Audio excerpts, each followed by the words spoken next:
Mais je pense que cette mise en garde, comme on vient de le dire maintenant, elle s'inscrit dans une suite de stratagèmes qui ont été développés avec un objectif, c'est de ne pas perdre le pouvoir. Donc aujourd'hui, moi je pense qu'il y a une grande question, comme les Anglais disent, the elephant in the room, peut-être à laquelle il faut qu'on s'attelle, c'est d'arriver à trouver une solution concrète, une alternative concrète pour M. Kabila et les quelques personnes qui, autour de lui, auraient tout à perdre si jamais cette vérité des urnes prévalait. www.congotopnews.com. Je pense que pour se développer, le Congo a besoin d'un système qui est plus démocratique, plus crédible et plus transparent. Et en l'occurrence, maintenant, cette question de ces élections, qui est tellement cruciale, à mon avis, aujourd'hui, il y a deux choses qui sont très importantes dans le chef de l'Europe, mais de tous les partenaires du Congo à l'heure actuelle, que ce soit les Congolais de l'extérieur, la société civile, mais aussi la communauté internationale et les pays de la sous-région, parce qu'il n'y a que par un alignement de toutes ces forces-là qu'on va arriver www.congotopnews.com. venir ou avec une solution, là on nous dit que M. Chadari a gagné, ça n'est pas la peine de venir avec une solution de nous dire qu'il sera Premier ministre parce que le FCC a gagné les législatives, c'est juste faux, c'est impossible et ça n'est pas acceptable. Ça n'est pas non plus possible de venir avec des machinations du type on va essayer d'invalider le vote au niveau de la Cour constitutionnelle dont on sait www.congotopnews.com. là-dessus. Et je pense que le maintien des sanctions et même éventuellement l'annonce d'un nouveau train de sanctions éventuelles, ça serait quelque chose qui fait en amont permettrait justement de canaliser un peu les émotions ou les passions des politiciens congolais à l'heure actuelle. Et puis deuxièmement, je pense qu'il y a un point qui est très important et dont il faut parler à un moment ou à un autre, c'est quelle est la sortie aujourd'hui pour M. Kabila et ses proches. www.congotopnews.com. D'être dit, on a un pouvoir qui coûte que coûte veut rester au pouvoir. Et depuis 2016, c'est-à-dire le premier report des élections, on voit qu'il y a une stratégie du pouvoir de garantir, coûte que coûte, une espèce d'affairisme, sa position. Et grâce à la société civile aujourd'hui, et vous l'avez dit, il y a des informations qui reviennent et qui montrent que malgré toute cette stratégie, la société civile congolaise, les Congolais, ont fait valoir le fait qu'ils voulaient un changement, qu'ils ne sont pas satisfaits de la manière dont le pays est aujourd'hui gouverné, qu'ils veulent avoir à la tête de ce pays des personnes qui sont en mesure de leur apporter des solutions qui sont des solutions par rapport à des situations qui sont des situations difficiles, des situations concernant leur sécurité, concernant leur survie, concernant l'éducation, concernant les infrastructures. Donc il y a des demandes qui sont formulées par la population congolaise. Alors nous, ici au Parlement européen, depuis 2016, nous avons pris un certain nombre de dispositions, nous avons interrogé, nous avons demandé, nous avons exigé, et par rapport à la non-réponse, je dirais plutôt même les réactions inverses du gouvernement congolais, eh bien nous avons aussi prôné la question des sanctions, parce qu'il y avait des comportements de la part du pouvoir congolais en place qui étaient des comportements de violence vis-à-vis de leur population, et donc il fallait sanctionner ces comportements de violence à l'égard des populations congolaises. Que disons-nous aujourd'hui? Plusieurs choses. La première, je pense que les résultats électoraux ne sont pas négociables. On ne négocie pas avant la proclamation des résultats. On peut négocier après une proclamation des résultats pour savoir quelles sont les forces en présence et comment constitue-t-on un gouvernement, une majorité, comment travaillons-nous en fonction de ce que les électeurs ont dit. Aujourd'hui, ce qu'on voit qui est en train de se passer en République démocratique du Congo, c'est d'abord on fait nos accords et puis on modifie les résultats pour que ces résultats soient en conformité avec les accords.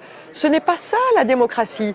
Et donc nous dirons, nous au Parlement européen, et j'espère que nous aurons le débat au Parlement européen lundi à Strasbourg en plénière, mon groupe politique a demandé que ce débat puisse avoir lieu, pour dire nous sanctionnons le fait que ces résultats, la vérité des urnes, ne soit pas mise aujourd'hui sur la table. Et que cette vérité des urnes puisse être, je dirais, offerte aux observateurs qui ont effectivement fait le travail d'observation indépendante pour pouvoir dire oui, cette vérité est acceptable ou non acceptable par la population congolaise. C'est la première chose que nous devons faire. Ensuite, nous devons, à mon sens, continuer à dire que les sanctions qui ont été demandées depuis, je dirais, quelques temps par les autorités européennes doivent être maintenues jusqu'au moment où les personnes qui ont été auteurs de violences puissent être jugées pour les faits de violence qu'elles ont commis dans leur pays à l'égard de leur population. Et donc il faut maintenir la pression sur le gouvernement congolais, sur les personnes, pour que demain, on ne reproduise pas les mêmes erreurs. Parce que, vous savez, l'être humain est ce qu'il est, et si une attitude n'a pas été sanctionnée un jour, eh bien peut-être que demain elle pourrait se reproduire. Et donc il faut qu'on maintienne effectivement ces sanctions parce que ces personnes doivent être jugées pour le mal qu'elles ont fait. Okay. Alors Monsieur Dokolo, justement vous évoquez le rôle de la Synco qui a été assez ferme en se tenant comme garant de la vérité des urnes. Et le rôle justement de la Synco a été décrié par certains partis, dont par exemple la coalition au pouvoir, et a reçu une mise en garde de la CENI. Pensez-vous que cette mise en garde est légitime ? Mais je pense que cette mise en garde, comme on vient de le dire maintenant, elle s'inscrit dans une suite de stratagèmes qui ont été développés avec un objectif, c'est de ne pas perdre le pouvoir. Donc aujourd'hui, moi je pense qu'il y a une grande question, comme les Anglais disent, the elephant in the room, peut-être à laquelle il faut qu'on s'attelle, c'est d'arriver à trouver une solution concrète, une alternative concrète pour M. Kabila et les quelques personnes qui, autour de lui, auraient tout à perdre si jamais cette vérité des urnes prévalait. Et je pense que ça c'est, je pense qu'il y a eu on critique souvent les institutions européennes en disant que c'est une grosse institution qui a parfois de l'inertie, parfois pas assez de réactivité, mais c'est vrai que c'est important de reconnaître, par exemple sur cette question du Congo, qu'il y a eu beaucoup de députés européens, dont Madame fait partie en tant que Congolais, je voulais vous en remercier et vous rendre hommage. Il y a eu beaucoup d'autres députés, Madame Kienge, il y a eu beaucoup d'autres députés européens qui sont vraiment attelés à cette question-là, à faire comprendre à tout le monde. C'était très important à la fois d'être cohérent pour l'Europe par rapport à ses principes et ses valeurs, mais également d'être du côté de ceux qui pensent que pour se développer, le Congo a besoin d'un système qui est plus démocratique, plus crédible et plus transparent. Et en l'occurrence maintenant, cette question de ces élections, qui est tellement crucial. À mon avis, aujourd'hui, il y a deux choses qui sont très importantes dans le chef de l'Europe, mais de tous les partenaires du Congo à l'heure actuelle, que ce soit les Congolais de l'extérieur, la société civile, mais aussi la communauté internationale et les pays de la sous-région, parce qu'il n'y a que par un alignement de toutes ces forces-là qu'on va arriver à une vraie solution globale. Moi, je pense que la première chose à faire, c'est d'abord annoncer une grande fermeté au gouvernement congolais, au pouvoir congolais actuel, en disant la vérité des urnes n'est pas négociable. Ce n'est pas la peine de venir ou avec une solution, là on nous dit que M. Chadari a gagné, ce n'est pas la peine de venir avec une solution de nous dire qu'il sera Premier ministre parce que le FCC a gagné les législatives, c'est juste faux, c'est impossible et ça n'est pas acceptable.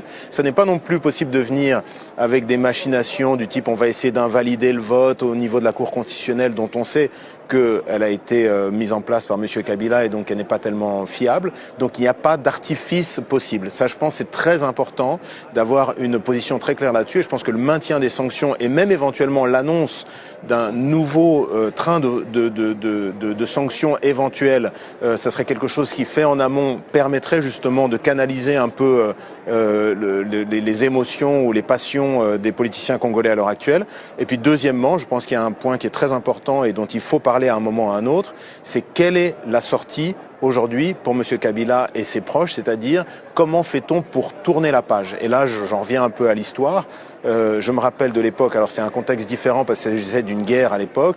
Certains disaient d'une rébellion, d'autres d'une invasion. C'était en 97, 96, là où M. Mobutu a eu il y a eu les fameuses négociations d'Outenika sur ce navire de guerre de l'armée sud-africaine. Là, effectivement, on a dû faire une négociation et lui proposer un plan de sortie en lui faisant à la fois, et à l'époque c'était l'ambassadeur qui est devenu ensuite sénateur, Bill Richardson, qui avait été envoyé par les Américains pour lui dire clairement, écoutez, c'est fini, on arrête maintenant, c'est pas la peine d'essayer de